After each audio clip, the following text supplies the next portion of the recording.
I want to introduce our next speaker, Kari White, kindly stepping in for John Janot, and she's certainly well-versed in this topic. I'd asked John, and now Kari will cover a bit of an overview of selection indices that are offered by the American breeds. And so, Kari, turn it over to you. Thanks, Matt. As he mentioned, I am not John Janot. John couldn't be with us today, but John and Neogen kind of have a long history with the American breeds.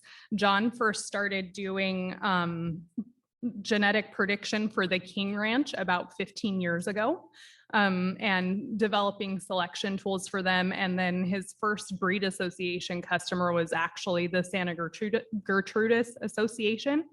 And then over the past 15 years, John and Neogen have added several other American breeds to the group that we publish EPDs and indices for, as well as Deseret ranches and several other commercial ranches that have Indicus influence in them. And so Neogen really does have a stake in genetic prediction for Indicus influence breeds. And I think everyone in this room probably knows that there's some things that are a little bit different about them that makes genetic prediction new and exciting always. So when we come to selection indexes, and Bruce mentioned this in the last talk, that a selection index is really just a cumulative number that combines EPDs and weights on those EPDs to combine them into one number, with the idea that you're better able to select for several traits at a time in a more consistent direction by just selecting on one number. And this was, this is really new technology, newest in 1943 in this traditional Hazel paper. And, the question really is, what else happened in 1943? And I had to check with John on some of these things. I'm not quite old enough to remember them myself. But of course, this is Stalin, Churchill, and Roosevelt all meeting in 1943. This was not a poster at Hobby Lobby. This was an actual ad campaign for women whose husbands had been drafted into the war. And then this was the newest model Ford in 1943. And so, what's interesting about Ford is when they came out with their truck, they didn't say, here's this incredibly complicated machine that we really had to figure out how to make, and we're going to teach you how to drive it, but it's really complicated. Their goal instead was to make it very easy to drive and to continually improve it. And so if we made EPDs and indices especially incredibly easy to drive and continue to improve them, would we have better adoption of them than we have in the past many years that they've been published in the cattle industry? I think that's the question. And so, as I said, how do we help producers adopt selection indexes? We continually improve them, and the point is that they've got to be easy and intuitive to use. And we really focus on education, but we might actually drive some people in the other direction by showing them the complexities of the system. I know there are a lot of people in this room that probably know how to open up the hood on their car and tinker in there and fix things themselves. But there's some of us also that have trouble changing a tire. And so I still use my car. I just don't know all the intricacies of how it's put together. And so if you can't see past the mustaches in this picture, this is Steve Jobs and Steve Wozniak. And so they're the founders of Apple, right? Very famous. And this is kind of one of the first computing boards that they're using. And this is obviously not what's in everybody's hand today, right?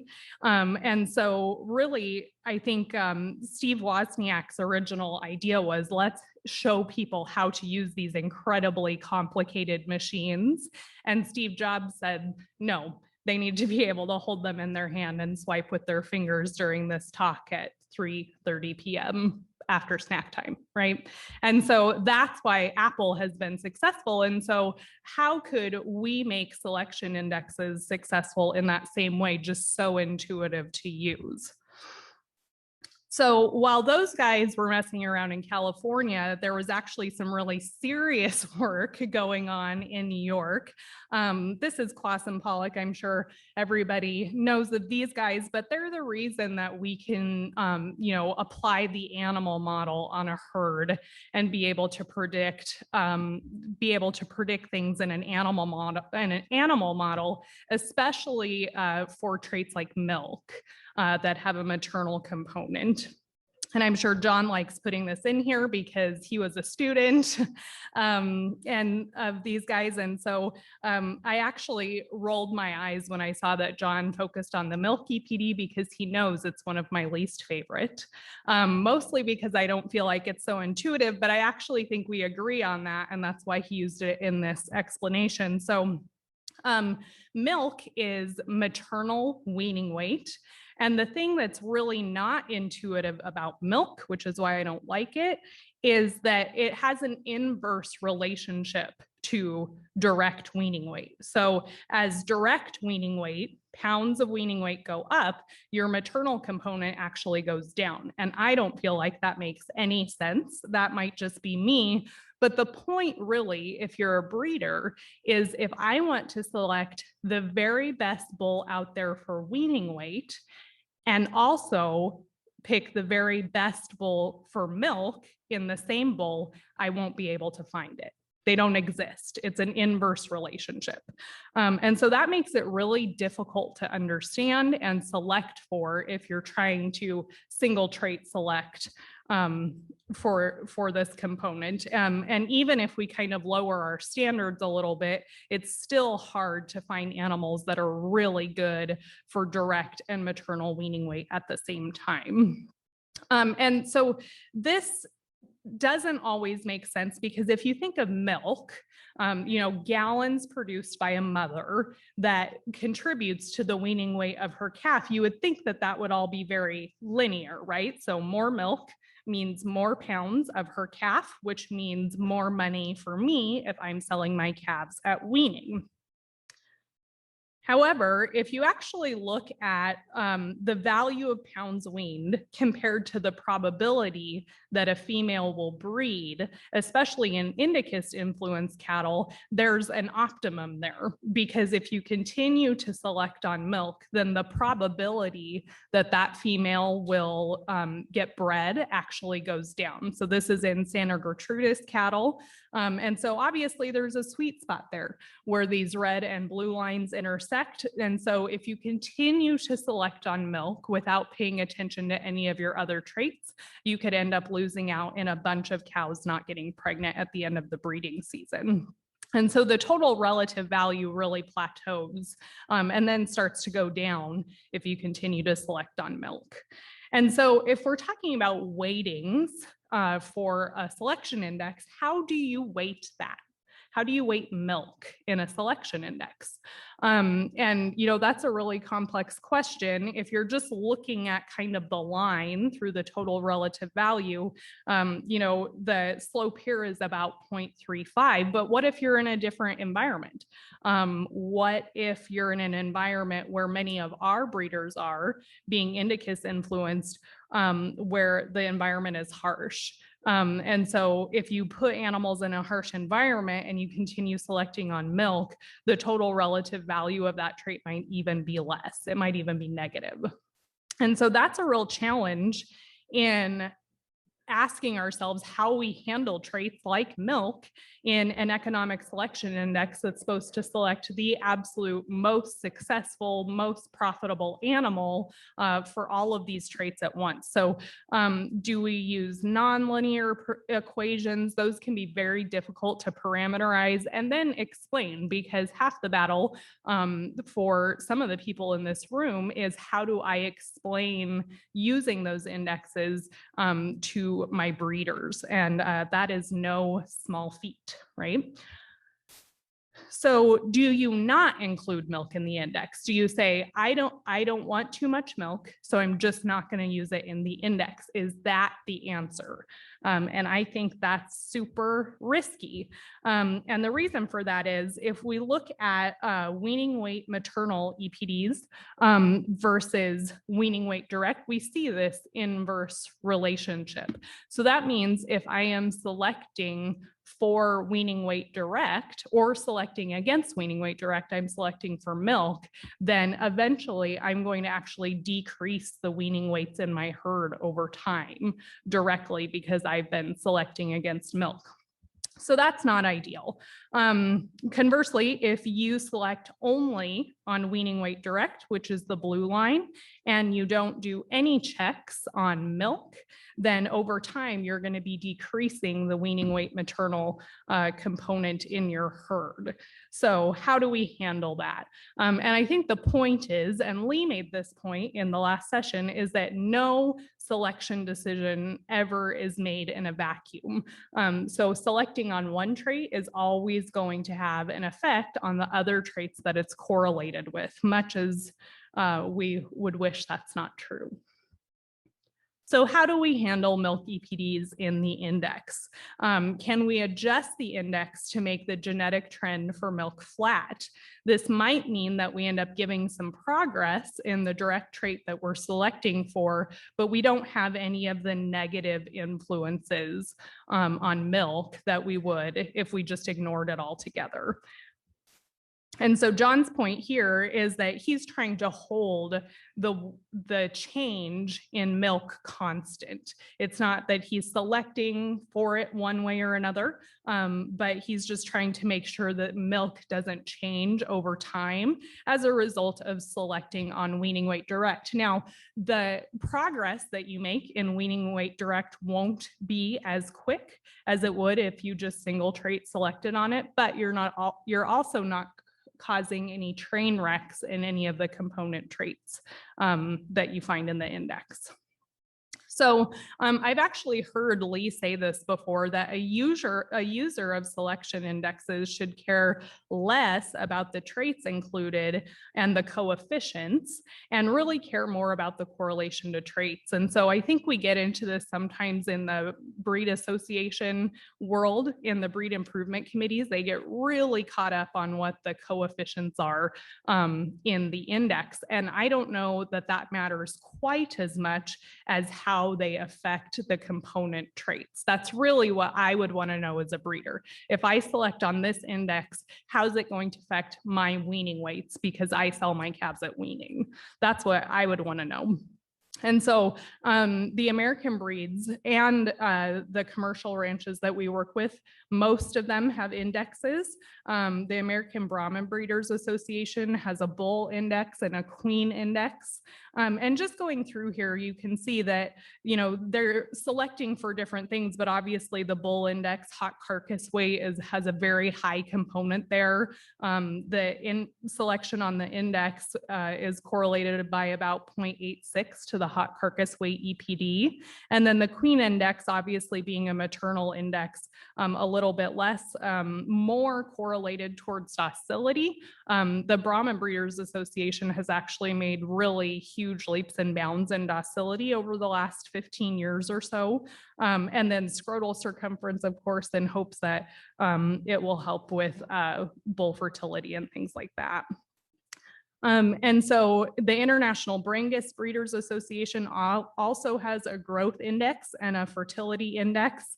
They have some additional EPD traits in the stayability EPD and heifer selection EPD that they include in their fertility index. They also like to select for in growth the trait of weaning weight direct to make sure that they have a good amount of growth at weaning and then again at post-weaning gain. And so that's what they like to select on. The IBBA index is actually not expressed as a dollar value, which is fairly unusual in the index right now. It's expressed in standard deviations. And so the mean is 0. So if you have an animal that's 0 for the growth index, they're exactly average. If you have an animal that's -3, they're absolutely terrible. You don't want them to be a parent in the next generation. If you have an animal that's a +3 for that index, then they're great and you definitely want them to be a parent. I think that's really intuitive, but I'm a geneticist and, you know, all that. So maybe for other breeders, they don't really think that that's so intuitive. So IBBA is actually considering going to dollar values on how these indexes are expressed. BEEFMASTER Breeders United also has a terminal and a maternal index. And I do want to mention that they just rolled out a feed efficiency index probably about 1 week ago, I think. And so that's really exciting. They've been working really hard at collecting feed efficiency data over the past several years. And we're excited that they've decided to roll that all together into a feed efficiency index. They're trying to discourage their breeders from single trait selecting for any one feed efficiency trait, which I think is very wise. And so Santa Gertrudis Breeders International actually has 3 different indexes, a balanced one altogether, one that's specific for cow-calf, and then one that's specific for terminal animals. And as you go through here, you can see the correlations to the individual traits. And again, these are not all weighted in the index. This is how the index affects these traits by correlations. And so it really shows that even if you're not specifically thinking that you're trying to select on an EPD, it definitely, your selection decisions always affect other traits. So it's good to be wise in how you do that and be cognizant. Right. So the question was for traits like milk, where there might be an optimum, you know, is there a way in the index that you can give credit up to a certain point and then not give an animal any more credit for having too much milk? And in my opinion, I think that's what an index does, because it's saying what is the absolute best economic value of this animal. And so if you have an outlandish milk EPD, you know, it takes into account that that's an expensive trait at some point, and that that might not be best for the optimum value of the index. So actually, so the question was, there's Werner-Bratzler shear force values and flight speed values that I showed in the correlations for the Brahman breeder indexes. Those are not specifically in the indexes, but those are correlated traits to the index, which kind of shows the point that if you select on the index, which only has other traits in it, you can still affect those traits. So it's important to be cognizant of that. So this gentleman is from Arizona and selects against milk because a little bit of a harsher environment, maybe than the Midwest, where feed isn't as readily available. So he selects against milk and really wants to know if that's okay, if he's gonna break something. And I think that that's probably a good thing to select, you know, against milk in your environment to make sure that you're not going to exceed the feed requirements of what you have available, right? So the question was, what are the component traits for these indexes and the weights probably as well, and are those shared? In the associations we work with, those are usually proprietary. So like a breed improvement committee might know the weights and approve those, but I don't know that those are always shared with the rest of the association. Lance, do you share yours at BEEFMASTER? Right. And I think, you know, to your question, should those be shared? I think Lance brings up a good point, because we were on a breed improvement committee call about the feed efficiency index for BBU, and there was a lot of discussion about the specific economic values used. and the weights. And I think we can sometimes get, it's important to think about those things and make sure that they're accurate. But I think we can get really down into the weeds on those. And from a national cattle evaluation perspective, as long as the relative difference between the weight stays the same, then it will be a good application in general. So I think that could be confusing for breeders if you published. Right. But I would go one step further and say, like, even more important than the traits that are included is the correlation between the index and the rest of the traits in the EPD suite. Because the real question is, if I select for this, how is my cow herd going to change? Right. And so that doesn't just happen with the traits included in the index. It affects many more traits as well. Oddly, and I don't know if Dr. Wilkes is in this room, but I don't know that it's impacted the uptake on that any more than use in any of the other breeds where it's published in dollar values. In my experience with them, I actually think it's handy for selecting because you automatically know that any animal that's negative is not something that you want to put in the next generation. But I can understand from a marketing standpoint why you wouldn't want negative values. So.